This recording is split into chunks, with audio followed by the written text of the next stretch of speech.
One of the reasons I love Representative Katie Porter from California, she's not only a firebrand progressive, but she's one who always has the numbers by her side. She always knows how to frame the issues so that one can't just go ahead and pull smoke and mirrors to try to fool the electorate. Check this out, and then we'll go ahead and take it on the other side, because she really did what she needed to do in this interview with Stephanie Ruhle.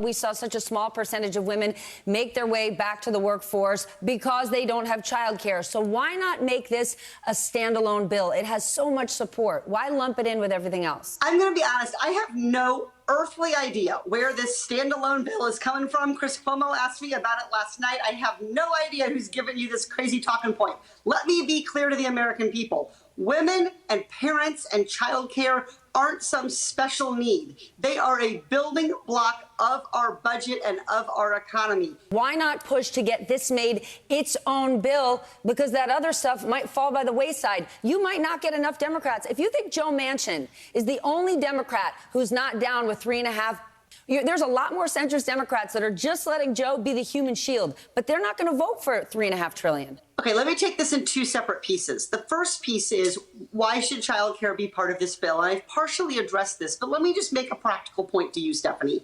If we had the men who have run this country for hundreds of years, the wealthy men whose wives and others have taken care of childcare, so convinced that it was important, we would have done something about childcare 10, 20, 30, 40, 50 years ago when other countries did it. People tweet, my colleagues tweet, oh, women's payday, women are falling behind, oh, glass ceiling.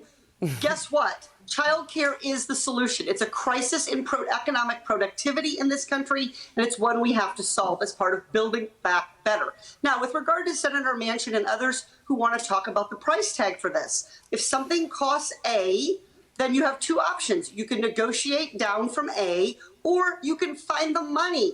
We have revenue options on the table. There are a huge number of corporations that pay zero taxes. And by making savvy revenue choices, for example, using a real corporate profit approach to dealing with those corporations that pay zero, we could generate $700 billion. If we use the corporate minimum tax approach, we're going to generate $40 billion. Right there, Senator Manchin, right there, anyone who's worried about spending, we can generate the revenue so that this isn't about $3.5 trillion in spending. It's not even now about $3.5 trillion in spending, because we're going to generate the revenue to pay for these things. I have the will to do it. The question is, does Senator Manchin, or is he more concerned about his corporate donors, including large corporations, the oil and gas industry, the big pharmaceutical industry, and others who are getting away with paying nothing under our current tax system? All right, well, how about tax enforcement? It was dropped from the bipartisan bill, but the Treasury Department just said that the top 1% are evading, I'm not talking about adding new laws, evading $163 billion every year. Shouldn't tax enforcement putting more money into the IRS to enforce the existing tax laws, wouldn't that be a great part of this budget? Heck yes, Stephanie, but look who took that out.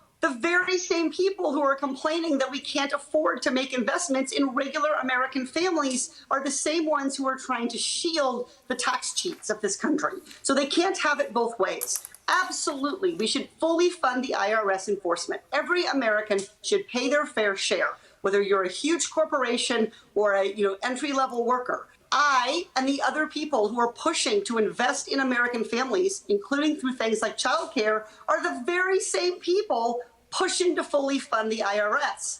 I'd like to see Senator Joe Manchin come out in favor of fully funding the IRS, in favor of having a fair global corporate tax system. And once we've raised that revenue, then I'm willing to talk to him about what we need to do to create a budget bill that meets his goal and his definition of being fiscally responsible. I think it's dead on, fiscally irresponsible for Senator Manchin to refuse to raise revenue, and at the same time, out of the other side of his mouth, maybe the side of his mouth that he uses to talk to his corporate donors, complain that we can't pay for the things that American families desperately need. That was so good. She knocked at the hypocrisy of Joe Manchin. Now, look, there are going to be some Democrats that say, hey, go lightly on Manchin, which there's some reason not to hit him too hard. But the reality is the rest of his constituents need to see the hypocrisy, because he's from a poor state, and that poor state needs that $3.5 trillion human infrastructure bill to go through.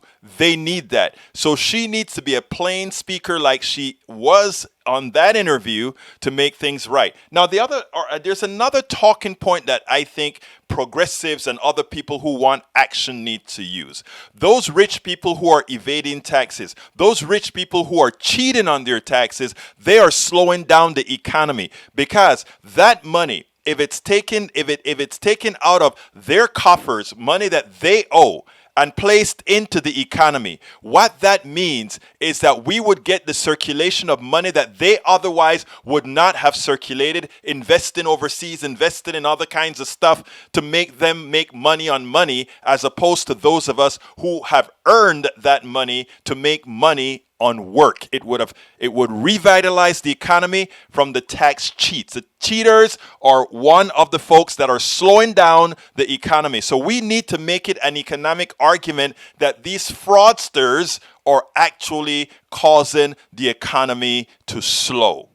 It's an economic certainty. It's an economic reality. It's economics 101 that many people may not know, but we need, just like she was plain spoken there, it needs to be placed into the ethos. Great job, Katie Porter. We spend a lot of time deconstructing the news, trying to parse it into a form that everybody can understand. We try to find those little nitpicks where it flies above the fray, etc. If you really like these videos that we do, I want to ask a big favor. Please go ahead, number one, subscribe to our channel, and number two, please join if you can. Thank you so kindly for watching. Keep watching. Please remember to share. We must populate the entire internet with our progressive message, a message that we know is what most Americans say that they want. So help us, please join.